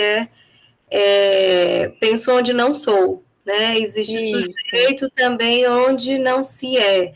Então, tem algo que fica de fora quando o Descartes, ele quer, enfim, abarcar aí, né, digamos, essa noção do que é o sujeito, né, penso, logo existo, e com isso pautar todas as reflexões filosóficas, e a psicanálise vem subverter isso, né, mas é interessante a questão, isso dá pano para manga, né, como o Mário disse. É porque também eu acho interessante, porque assim, hoje em dia também numa área que eu estudo bastante, que é a neurociência, né? Então ela pauta de um pressuposto inconsciente, mas só que não é inconsciente freudiano, é um inconsciente de redes neurais que são memórias que vêm lá da infância, também pensa-se a infância, mas não é como o Freud pensa a infância. Pensa-se a partir das suas memórias. Isso. Mas é integral, assim, hoje em dia, já se sabe isso. Exato. Não, então, assim, é exatamente isso. As outras áreas, elas vão, de fato, as pesquisas caminham, né, trabalhando ali do que aparece até muito, muito fortemente hoje as imagens, né, cérebro, as conexões neurais e tudo que isso, as neurociências estão trabalhando. E, de fato, é importante, né, essas áreas continuem pesquisando e trazendo, vamos dizer, tentativas de soluções para as questões atuais. No entanto, para a psicanálise, a gente está escutando outra coisa que fica de fora desse discurso científico, de alguma forma. Não que a psicanálise não esteja no campo da ciência, isso é uma discussão também para um outro momento, mas, né, do que a gente está chamando de ciência, enfim. Mas, sim, tem algo que a gente vai escutar por uma outra via, essa constituição do ser, do sujeito, né? E que muitas vezes fica de fora dessas outras áreas. Muitas vezes não, fica porque não é objeto delas de estudo, né? É isso, é basicamente ciência, você precisa de um objeto de estudo. Não são os mesmos objetos de estudo, né? Se a gente pegar a neurociência, não é o mesmo objeto de estudo da psicanálise. E tudo bem, são áreas diferentes. O que eu acho problemática é quando a gente acha que, até dentro, né, da psicanálise, os psicanalistas acham que todo mundo tem que estudar psicanálise. Não, assim, eu acho que cada área pode estudar a sua área, continuar pesquisando e sem que isso a gente vai ver na educação também agora, né? Vamos entrar um pouco agora no campo da educação, de achar que o educador, principalmente aquele que trabalha com crianças, tem que ter uma visão psicanalítica da criança, né? Como se tivesse que ser um psicanalista, assim, para trabalhar com crianças. Mas a gente tem contribuições, sim, para o campo da educação, mas tem que ter um cuidado para não invadir essa outra área, que não é, né? Que é uma outra área, que tem um outro objeto de estudo, né? Só para acrescentar sobre isso, eu lembrei que isso, e talvez caiba, né, falar agora, que a gente pode olhar, por exemplo, para as abordagens da psicologia, né, então, não dá para, a gente sabe que o sujeito é de uma complexidade que vai, de fato, precisar de muitos olhares para pensar, né, então, cada área acaba abarcando um espaço, né, dentro desse pensar o psiquismo, né, e não dá para pensar cada área dessa como um dogma, assim como a psicanálise não é um dogma, mas são, enfim, saberes, né, que se acrescentam e que se complementam, enfim. Isso. E eu acho que a grande briga que eu vejo, assim, uma briga desnecessária é com a psiquiatria, assim, desnecessária em certo nível também, que eu acho que a psiquiatria tem muitos problemas. Sim, mas que não invadam, né? Que a psiquiatria é que nem esperar que o psiquiatra escute esse sujeito que, dentro dessa noção de psicanálise. Qual que é o objeto de estudo da psiquiatria? São os fenômenos que aparecem, né? Os sintomas no sentido diagnóstico que está dentro de um manual, ou seja, você vai escutar aquele sujeito tentando encaixar aquele sujeito dentro de alguma categoria que tem no manual de diagnósticos. Essa é a proposta da psiquiatria, né? Assim, medicar também, é a ferramenta, né? Manual enviesado, sim. É um manual que tem muitos problemas, mas que também tem as suas soluções, vamos dizer assim, né? Não é, senão não estaria aí. Mas tem muitos problemas também. E a psiquiatria é isso, assim, é o objeto de estudo, né? São esses fenômenos. A gente não está interessado nos fenômenos ao escutar o sujeito. A gente está interessado no que aparece ali de nível de sujeito, do que aparece ali dentro desse campo da linguagem, enfim. São objetos de estudo diferentes, né?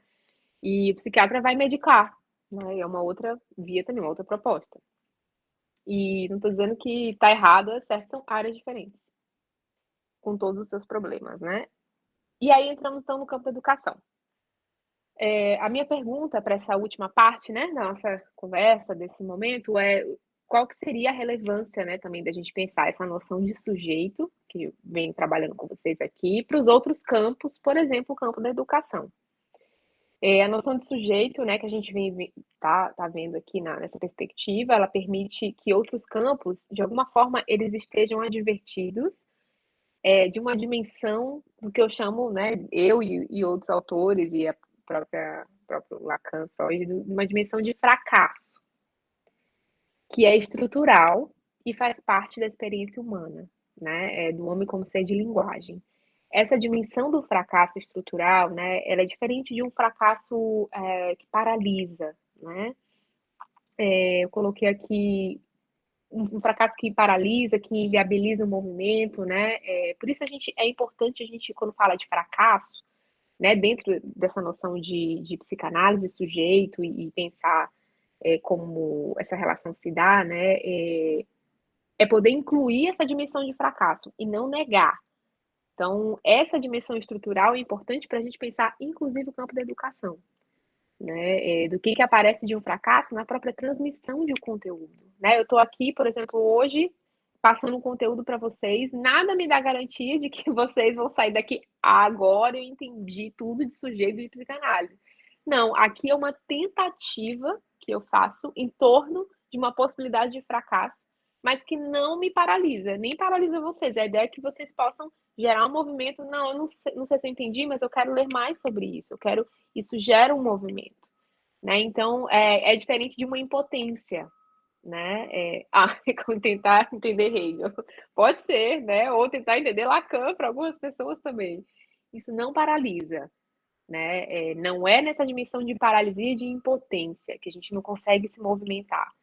Né? Aí é uma outra questão que aparece também no campo da educação, né? Mas por outros motivos. Mas o que a psicanálise pode ajudar a pensar essas outras áreas, por exemplo, o campo da educação, é o que aparece de fracasso nessa dimensão de um impossível. O impossível de transmitir um todo, um conteúdo todo, uma noção toda, né? Tem, de novo, dentro dessa lógica de que algo fica de fora e esse algo que fica de fora produz um movimento. Tá? Então, esse é um pouco dessa via que a gente vai, por exemplo, nesse campo da educação, e até em outras cenas também, né, em outras áreas, por exemplo, a medicina, como eu falei, né, a psiquiatria, que tem, que a gente pode, os psiquiatras que têm um conhecimento da psicanálise, tem uma diferença, porque eles têm um olhar um pouquinho mais amplo, e entendem um pouquinho mais, que a subjetividade ela é um pouco mais complexa do que tentar encaixar numa categoria de um manual, por exemplo, e isso é interessante. É uma visão um pouco mais ampla dessa subjetividade, que não está ali respondendo só a demandas de sintomas contemporâneos, por exemplo, da medicalização, né?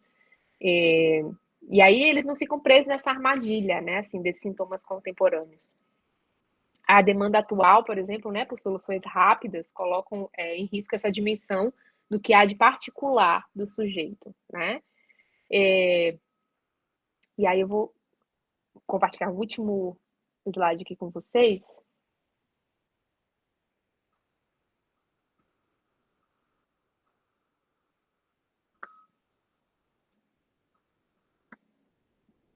Tá aparecendo para vocês aí? Sim. Tá.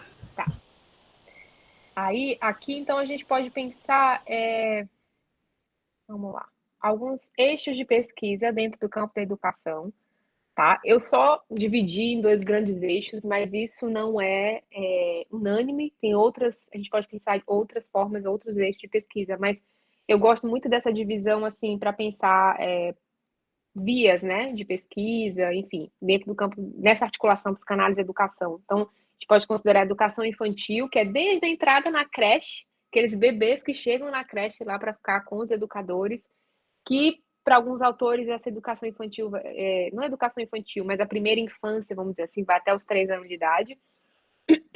E uma outra dimensão de pesquisa que seria o ensino e transmissão, né, nas escolas, institutos, universidades, por exemplo, isso aqui, né, que a gente está fazendo hoje, de uma transmissão, por exemplo, vinculada à universidade.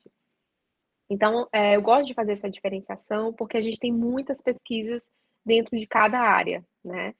E aí temos autores super importantes, com certeza a Lia conhece e que eu também tive a oportunidade de trabalhar com eles no mestrado, que vão justamente pensar essa articulação entre psicanálise e educação, né? E eu vou citar, então, são 3 autores principais, assim, que eu destacaria para hoje, né? Que é a Cristina Kupfer, que inclusive foi minha orientadora no mestrado, lá na USP, o Voltolini, né? Rinaldo Voltolini também, que está presente nessas pesquisas de psicanálise e educação, e o Lajon Quié, que eu já citei aqui hoje, que vão trazer elementos interessantes para a gente pensar essa articulação, né? E essa articulação que muitas vezes aponta para um impossível, né? Que é o que eu comecei dizendo aqui nesse tópico. Então, falando um pouquinho, tem um outro livro que eu quero indicar para vocês, que é o da Suzane Costa. Depois, gente, vocês podem pegar meu e-mail ou dali, eu vou mandar a lista de referências dos artigos, de livro, para quem quiser dar uma lida, né, a mais, enfim, aí eu posso mandar isso para vocês. Por exemplo, o livro da Suzane é um livro fantástico para pensar a psicanálise na universidade, por exemplo. Como foi para o Brasil, como que a psicanálise entrou na universidade, as escolas de formação, enfim. A psicanálise pode transmitir ao educador e não a pedagogia como um todo instituído, né? Uma ética, um modo de ver e entender sua prática educativa. É um saber que pode gerar, dependendo, naturalmente, das possibilidades subjetivas de cada educador. Uma posição, uma filosofia de trabalho, né? Pode gerar isso, uma posição, uma filosofia de trabalho. Pode contribuir em igualdade de condições com diversas outras disciplinas, como a antropologia ou a filosofia, para formar seu pensamento. Nada mais se pode esperar dela. Nada mais se pode esperar dela caso se queira ser coerente com aquilo que se constitui essencialmente a aventura freudiana. Essa é uma citação da Cristina Kupfer, que a Suzane está falando, né? Para exemplificar esse tipo de importação da psicanálise para a educação, Kupfer traça as linhas gerais do que seria a temática da transferência articulada ao ato educativo. Aqui aparece um dos conceitos utilizados como tema que mais encontramos ao longo da revisão de literatura acerca dos trabalhos publicados na interseção das áreas de psicanálise e educação. Então, gente, esse termo aqui, a transferência, vocês vão achar ele bastante nessa articulação, psicanálise e educação, e da importância, né, que aparece isso até na educação infantil, mas também nesse eixo de universidade também, né, de uma transferência. Transferência é um termo bem psicanalítico, vem da clínica, né, que Freud trouxe dessa transferência do analista com o paciente, né, e que só é possível operar enquanto analista a partir da instalação desse fenômeno, né, que é o que a gente chama de transferência, a hipótese diagnóstica, né, de um paciente, né, se é neurose, psicose, essas estruturas clínicas, elas só podem ser pensadas a partir do fenômeno da transferência, né, ou seja, isso tem que estar instalado na análise ali, né, não existe fora disso você trabalhar uma hipótese diagnóstica fora desse jogo aí de elementos, incluindo a transferência. Mas os autores propõem pensar a transferência no campo da educação, por exemplo, né? E aí como seria isso? Pensar esse elemento que vem da clínica para a educação. Aí, continuando aqui, transferir é então atribuir um sentido especial àquela figura determinada. Essa formulação tem implicações tanto para o analista como para o professor. Instalada a transferência, tanto o analista como o professor tornam-se depositários de algo que pertence ao analisando ou ao aluno. Em decorrência dessa posse, entre aspas, tais figuras ficam inevitavelmente carregadas de uma importância especial, e é dessa importância que emana o poder que inegavelmente tem sobre o indivíduo. Assim, em razão dessa transferência de sentido operada pelo desejo, ocorre também uma transferência de poder. A gente não vai conseguir esgotar todo esse tema hoje, mas o que a Kupfer está tentando trazer aqui para a gente é essa noção da importância dessa transmissão de um saber no laço entre professor e aluno. Vocês já perceberam que, não sei se todo mundo está dando aula, não sei como que está a prática de vocês, mas parece que quando você tem uma relação melhor com o aluno, seja na escola, ou aquele saber, aquela transmissão, ela opera de uma forma muito mais fluida, né? Se aquele aluno tem alguma admiração, ou se tem algo ali que opera nesse campo do desejo, parece que as coisas fluem mais. Se você não tem uma boa relação também com aquela turma ou com aquele aluno, aqui, tem algo ali que se instala como um obstáculo muitas vezes, né? Então, a aposta aqui é poder pensar de fato, bom, tem algo ali de uma transferência, que a gente pode pensar que é essa transmissão de conteúdo, de saber, no laço, né? Nisso que forma um laço ali, entre professor, aluno, na turma, enfim. Então, ela está apostando nesse termo da transferência no campo da educação. E o Rinaldo Voltolin fala, né, um pouco também dessa relação das duas áreas, que ele fala, ao situar a relação entre ensino e aprendizagem, a psicanálise não se baseia apenas em critérios objetivos e consistentes, como é o caso do discurso pedagógico, né? O discurso pedagógico é diferente, né, por exemplo, que a gente pode pensar como esse ato de educar. Esse discurso reforça a concepção de que são as técnicas e metodologias de ensino as responsáveis pela aprendizagem e desconsidera o fator que é o professor, quando está implicado em sua ação, o agente principal dessa tarefa. Então, é como se o discurso pedagógico colocasse uma ênfase na metodologia e como se a metodologia fosse dar conta dessa transmissão inteira. E aí a gente está apostando num outro lado também, que é qual é a posição desse professor nessa transmissão, né? Assim, qual é a implicação dele ali também. E aí ele fala, né, dessa questão do discurso pedagógico, o cientificismo pedagógico leva a sociedade a lidar com o inconsciente pela evitação, né? E, por outro lado, a psicanálise põe em cena justamente a dimensão inconsciente que permeia toda a relação de ensino, né? Então, trazendo essa dimensão de inconsciente. Por fim, o Lajonquier, né, que é um terceiro autor que eu falei que eu ia citar, ele defende a possibilidade de conexão entre psicanálise e educação. Ele acredita que a psicanálise tem a tarefa de iluminar o campo educativo, quanto aos impasses que atravessa a educação nesse contexto contemporâneo, né, também considerando os sintomas contemporâneos. De alguma forma, assim, no geral, a gente vai vendo, né, tem outros autores que defendem também o educador, que ele precisa ser um crítico da cultura. É importante essa posição, se a gente for pensar do que se transmite de um conteúdo, mas ao mesmo tempo você pode ter críticas, inclusive em relação àquele conteúdo que você transmite. Uma posição crítica da cultura é interessante. Nesse sentido, a psicanálise, portanto, não é incompatível com a educação, tá?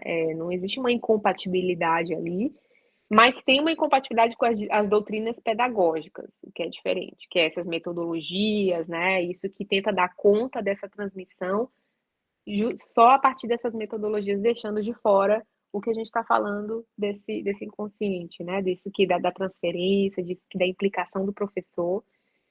Então, para a gente fechar, e a gente conversa um pouco sobre isso, o que os autores vão dizer também é que a maior contribuição que a psicanálise pode dar, por exemplo, ao campo da educação é justamente mostrar a sua impossibilidade.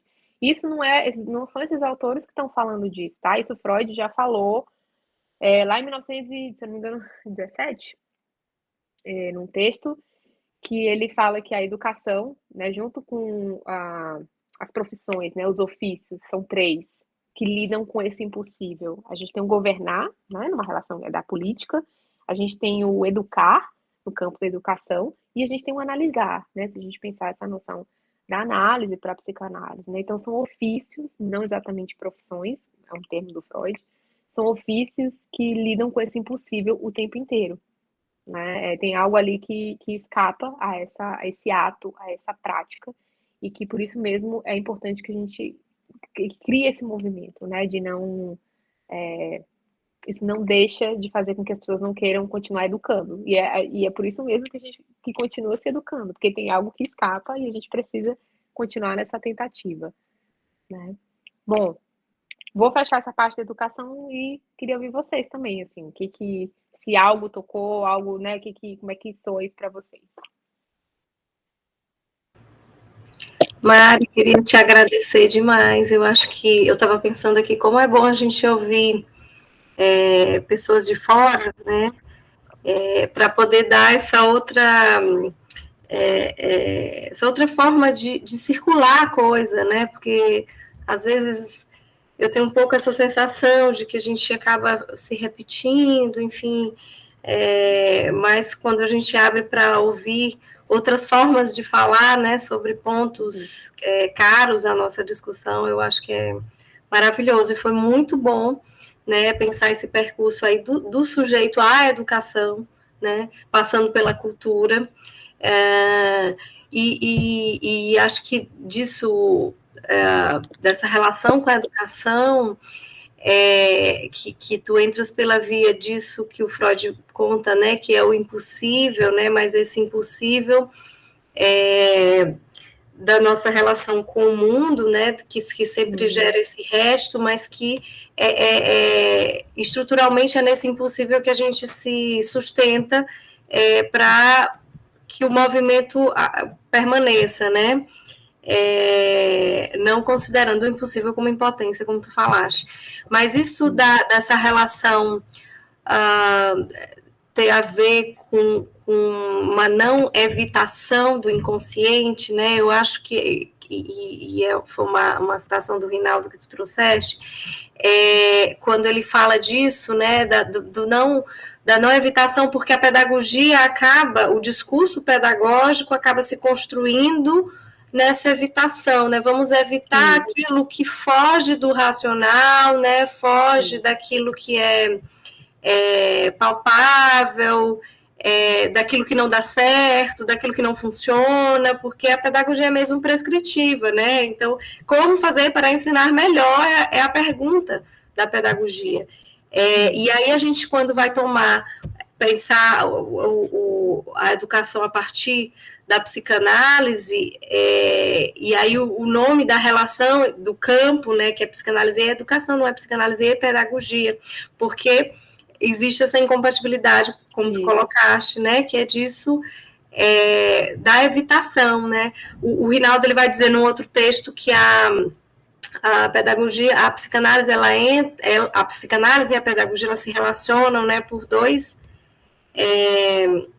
de duas formas, né, há uma entrada de duas formas da psicanálise aí no campo da pedagogia, que é tanto pela exclusão quanto pela inclusão. Então, a inclusão se dá por essa viés desenvolvimentista que a gente já citou, né?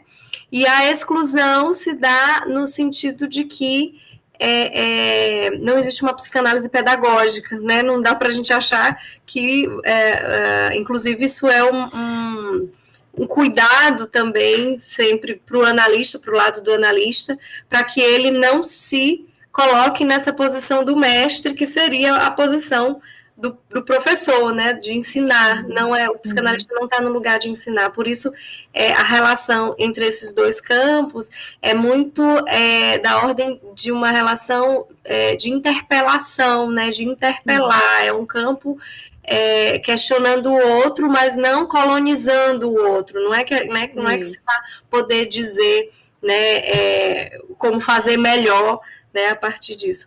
Então, eu gostei muito disso de que quando a gente usa, né, a psicanálise para pensar a educação, tem a ver com isso, que é acolher o sujeito, né? Acolher e não excluir, né? Porque no sentido de que e quando eu falo de sujeito, eu estou falando de sujeito do inconsciente, né? Não é evitar a presença do inconsciente, mas é acolher a ideia de que há inconsciente. Então, o que a gente faz com isso, né? Isso, acolher, exato, e eu acho que tem essa contribuição, que acho que é para qualquer outra área também, não só educação, mas outras áreas, de acolher o que aparece de falha, né? E não simplesmente tentar soluções ignorando o que aparece como impasse. E eu estou lembrando do livro que, se vocês, vou até divulgar o episódio que a gente teve com a Karina Bueno. A Karina, que também está vinculada a... Olha, a Karina provavelmente será a nossa próxima palestrante. Maravilhosa. Então, Karina lançou um livro, que está aqui comigo, inclusive, que trabalha justamente, a gente fez também um episódio de Diálogos, que é para trabalhar essa noção de adaptação da criança na entrada escolar. Fantástico, porque tem tantos elementos em jogo e do quanto que os educadores se veem angustiados frente às impossibilidades, frente aos impasses da entrada escolar, né? Que acontece? Existe um movimento de busca por um saber especializado, que aí vem o psicopedagogo, vem o pediatra, vem o psiquiatra infantil, outros saberes. Ou seja, esse saber que antes era do educador, que estava no laço com a criança, ele é transferido para um saber especializado, que está em outro lugar, né? Assim, que não está ali no laço com a criança. Então, eu recomendo super esse livro, porque ele vai trabalhar, a Karina vai trabalhar justamente esses elementos que aparecem nessa adaptação, nessa colonização, vamos dizer assim, do outro, né? Tentando ali adaptar uma realidade, né? E a psicanálise está, que realidade é essa que a gente está querendo adaptar? Como que é isso? O que a gente faz com esses impasses e essas falhas, né? Na adaptação. Então, recomendo o livro dela também. Legal. E aí, gente, o que vocês pensaram?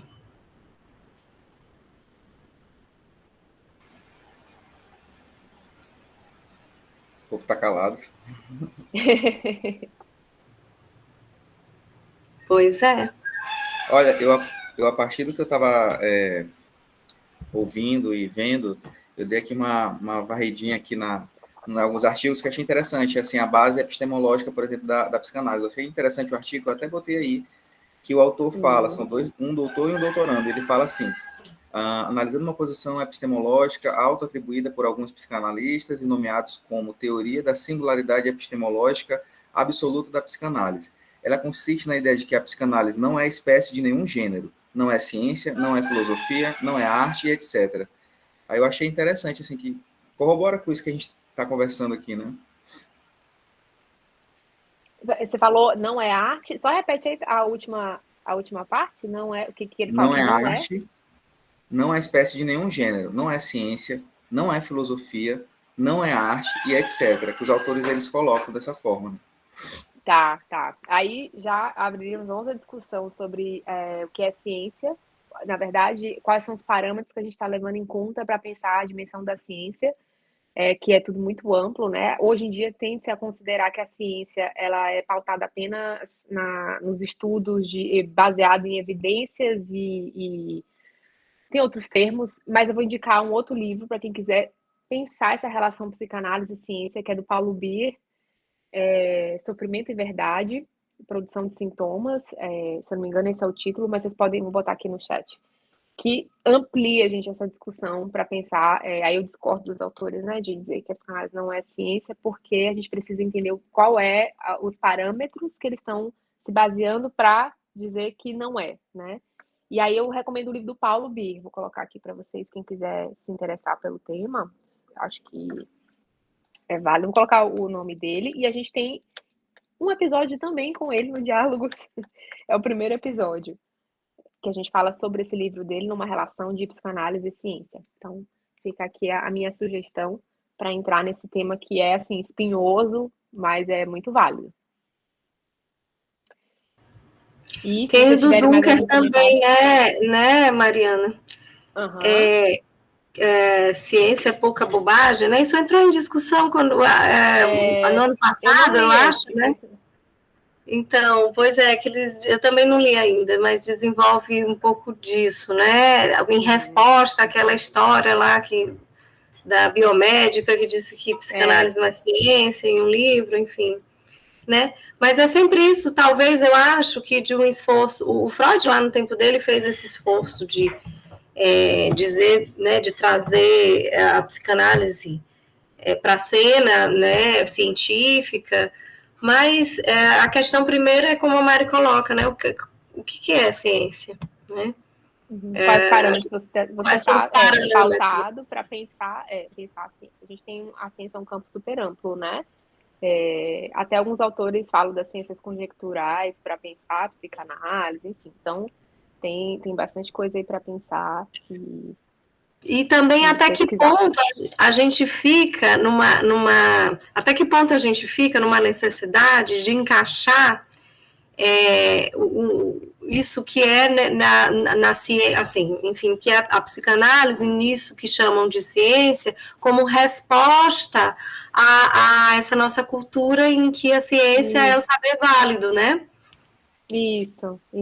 O único conhecimento, né? Dentre tantos outros que tem aí, que podem responder, como o Leves trouxe, ele provou isso, que tanto conhecimento das tribos indígenas, para eles faz sentido e cura, assim como os conhecimentos da cultura, digamos assim, letrada, né? Ele provou isso. Isso. Muito bom.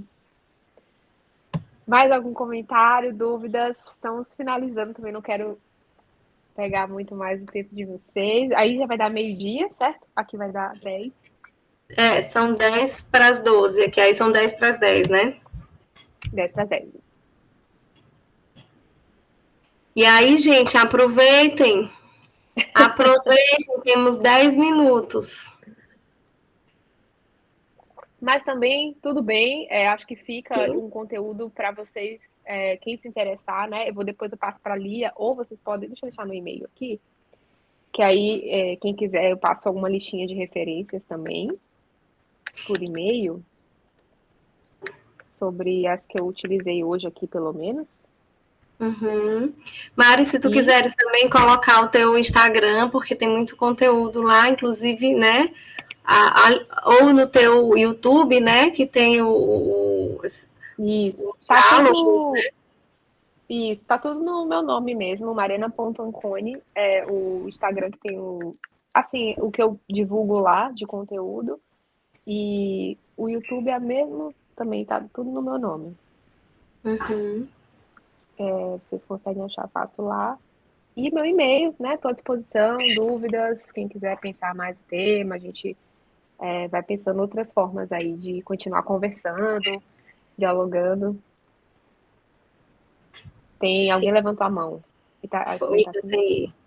E como é que funciona aí onde você está essa questão da psicanálise? É preciso passar por um curso de psicologia? É preciso fazer uma validação do certificado de psicólogo? Como é que funciona isso aí? Mercado de trabalho. Nossa. Longa jornada, né, Mari? É uma jornada longa, cansativa e difícil, mas não, assim, é cheia de impossíveis, mas às vezes dá vontade de desistir até, porque você precisa fazer a equivalência do diploma, né, tudo, e aí eles vão colocar você para fazer várias disciplinas, e aí para poder equivaler, porque o curso de psicologia no Brasil não é a mesma coisa que eles trabalham aqui. Então eu acabei resolvendo fazer um mestrado mesmo, fiz um segundo mestrado, eu tenho um aí, né, fiz na USP e fiz um segundo aqui, para já meio que... E também acho que teve uma coisa assim, uma posição minha, né, já que vou trabalhar aqui, achei importante entender a dinâmica e o sistema de saúde daqui. E aí eu só entenderia isso mesmo inserida, né, ali num curso, no mestrado, em que eu pudesse dialogar com as pessoas daqui, né? Não adianta eu fazer uma disciplina aqui, outra ali, e ter esse conhecimento mais fragmentado. Continuo ainda, né, sem saber algumas coisas de relação ao sistema, tentando entender como é o sistema de saúde mental aqui, que é super caótico e não dá conta da população. A gente vê as pessoas em surto psicótico na rua, isso tudo mostra, né, o quanto que esse sistema não dá conta. Mas tem possibilidades, tem saídas, tem dispositivos, clínicas, né? Então, o que eu fiz foi, resolvi fazer o mestrado mesmo, e aí agora eu tô nesse aguardo para receber a minha permit, que é como se fosse uma licença para poder atender aqui nas instituições, clínica, hospital, enfim. Então, foi um processo de 2 anos e meio de mestrado, que eu finalizei esse ano. Bem, bem complexo. Carolina? Oi, eu acho que eu vi no teu Insta que você tem uns grupos de estudos. Isso. Como é que funcionam os teus grupos de estudos? Olha, a gente está, nesse ano, eu me dediquei só para o seminário 1 do Lacan, que é o primeiro seminário dele, para quem estava entrando, né, na obra, conhecendo. A gente vai finalizar, e aí para o próximo ano eu estou vendo as possibilidades. Assim, normalmente eu decido no fim do ano, começo do ano, o que a gente vai estudar. Então, dependendo da demanda, a gente pode fazer um novo grupo do seminário 1, mas eu acho que eu vou continuar no seminário 2 também, com alguns encontros. E também é mais voltado para os estudos do Lacan. Isso Pro é. estudo do Lacan, né? Aí você divulga no Insta quando tiver. Isso. Tudo fica lá, eu coloco quando a gente abre vaga. Esse do seminário 1 a gente, né, vai finalizar daqui a pouco, então a gente não está abrindo vaga, mas no próximo ano, quando eu abrir as vagas, eu coloco lá. Tudo certinho. Ok. Mari, se quiseres divulgar o teu livro, né, o Psicanálise Afora, ou divulgar mais alguma coisa do teu trabalho, que aí a gente já vai se encaminhando aqui para finalizar. Eu também peço que vocês que estão aqui, que não saiam ainda, que eu vou dar orientações sobre o certificado, tá? Então, aguardem até o final. Mari, eu queria que tu, se quiser divulgar mais alguma coisa do teu trabalho. Não, acho que só o livro que você mencionou, que foi um livro que a gente publicou em 2021, né, com psicanalistas brasileiros na época, né, a gente, enfim, tinha acabado de sair de uma pandemia, e a gente lançou esse podcast durante a pandemia, a gente fez o podcast, então foi super, assim, um desafio nesse sentido, e aí depois a gente lançou o livro. O livro está aí, quem se interessar em pensar uma psicanálise praticada por brasileiros em diferentes culturas, que é o nosso tema também, né? É a questão da cultura, então vocês conseguem comprar pela editora Blucher, acho que na Amazon, talvez. E é isso. Na verdade, queria só te agradecer, Lia, pelo convite. Gostei muito. Acho que eu sempre, né, como eu falei, gosto de retornar nos grupos de São Luís e retornar às raízes também, de alguma forma, é sempre bom conhecer pessoas, né, que estão aí pensando na psicanálise. E acho que acho válido, né? A gente está ali sempre discutindo esses temas, então, ainda mais vinculado à universidade, que é uma coisa super bacana também, né? A psicanálise está na universidade, então a gente continua trabalhando para que ela continue. E é isso. Obrigada a vocês por terem vindo e por terem participado também. Nós que gostaríamos de te agradecer muito, foi muito bom. Esse encontro eu quis que acontecesse, gente, presencialmente, mas, claro, quando o Mari vem aqui, acaba sendo corrido, né? Muitas pessoas para ver, e, enfim, a vida de todo mundo acontecendo, e ela matando a saudade dos dela também, né, Mari? Sim, mas, claro. Quem sabe, numa próxima oportunidade, a gente se encontra presencialmente. Presencial. Isso. Foi um grande prazer te receber aqui no GEP. Nós te agradecemos muito enquanto grupo. Eu acho que foi uma discussão que vai acrescentar bastante e com certeza plantou aí as sementinhas, né? Que é o que a gente quer, para que cada um possa também fazer o seu percurso aí dentro da psicanálise. Muito, muito obrigada.